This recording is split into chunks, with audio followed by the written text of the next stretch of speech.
Gathering Blue by Lois Lowry, Chapter 19. It began early.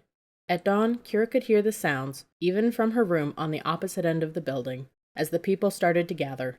Quickly, she finished dressing, pulled the brush through her hair, and ran to Thomas's room on the other side of the corridor. From there, they could look down at the plaza, where all large gatherings took place. Unlike the day of the hunt, this crowd was subdued. Even small tykes, usually so unruly, clung to their mother's hands and waited quietly. The sound that had awakened Kira was not shouts and jostling, but simply the tread of feet as the people streamed up the narrow lanes and moved into the throng waiting to enter the building. From the fen path came a steady flow of silent citizens, clutching and leading their tykes. From the opposite direction, from the area where Kira and her mother had lived, came others whom she recognized from her old neighborhood. There was her mother's widowed brother with his boy Dan, but the small girl Mar was not with him.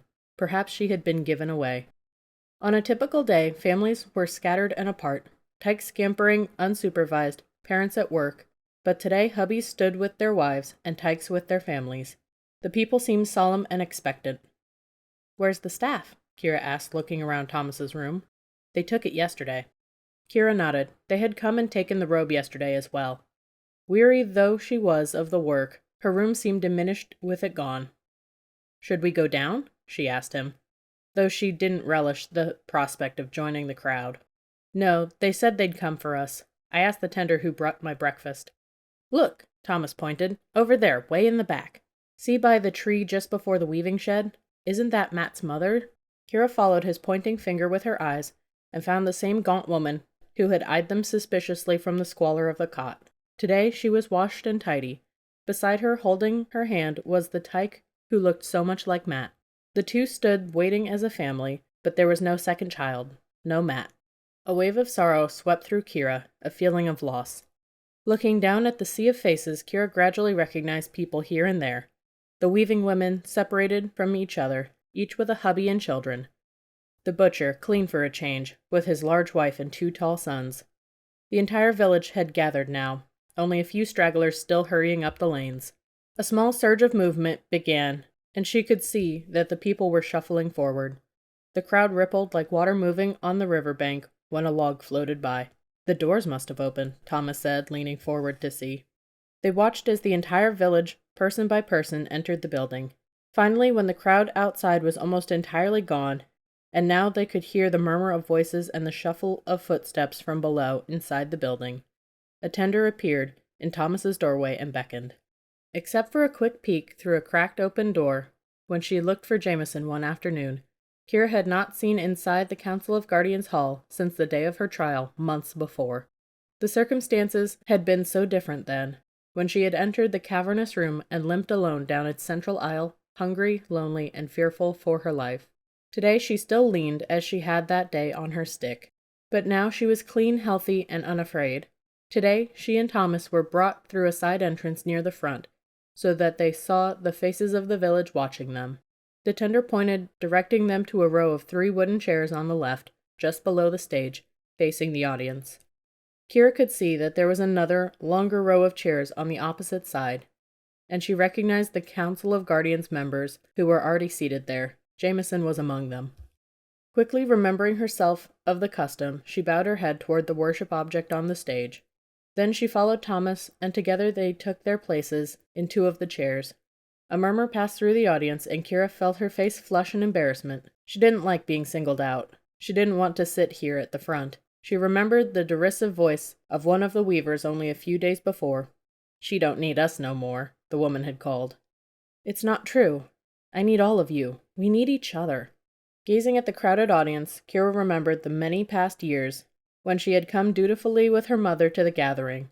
Always they sat in the back where she couldn't see or hear, and she had endured the event bored and restless, sometimes kneeling on her seat to try to peer around the spectators' shoulders and get a glimpse of the singer. Her mother, she remembered, had always been attentive and had gently restrained her when she wiggled in the seat, but the gathering and the song were long and difficult for tykes. The people in the crowded audience, who though respectfully had been shifting in their seats and whispering, quieted completely when Kira and Thomas entered and took their places. Everyone waited. Finally, in the silence, the 4-syllable chief guardian, whom Kira had not seen since the trial, and whose name she still could not recall. Was it Bartholomew, perhaps?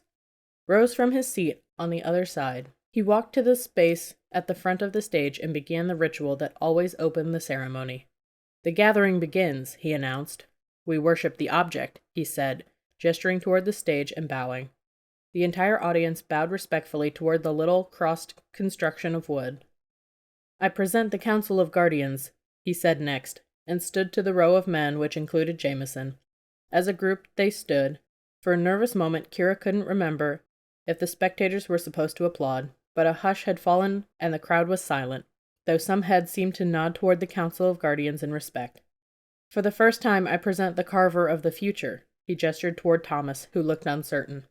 "Stand," Kira whispered under her breath, knowing intuitively that it was the proper thing to do. Thomas stood awkwardly, shifting from one foot to the other. Again, heads nodded in respect. He sat back down. She knew that she would be next, and she reached for her stick, which was leaning against the chair. "For the first time, I present the robe threader, the designer of the future." Kira stood as straight as she could and acknowledged the nods in her direction. She sat again. "For the first time, I present the singer of the future. One day she will wear the robe." The eyes of the villagers all turned to the side door, which had opened. Kira could see two tenders push Joe forward, pointing to the unoccupied chair. The tyke, dressed in a new but simple and unadorned gown, looked confused and uncertain. But her eyes found Kira's, and Kira beckoned to her, smiling. Joe grinned and hurried forward toward the chair.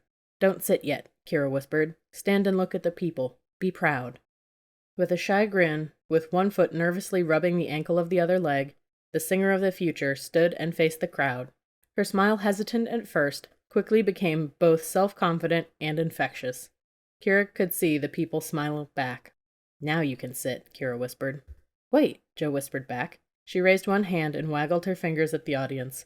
A ripple of gentle laughter ran through the large crowd.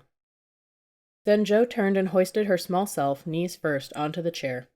"I be giving them a little wavy," she confided to Kira. "Finally, I present our singer who wears the robe," the chief guardian announced when the people had quieted.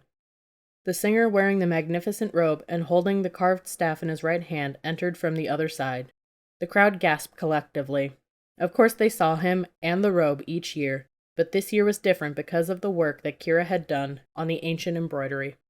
As the singer moved toward the stage, the folds of the robe glistened in the torchlight.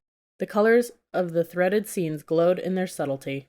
Golds, light yellows deepening to vibrant orange, reds from the palest pink to the darkest crimson, greens, all shades, threaded in their intricate patterns, told the history of the world and its ruin.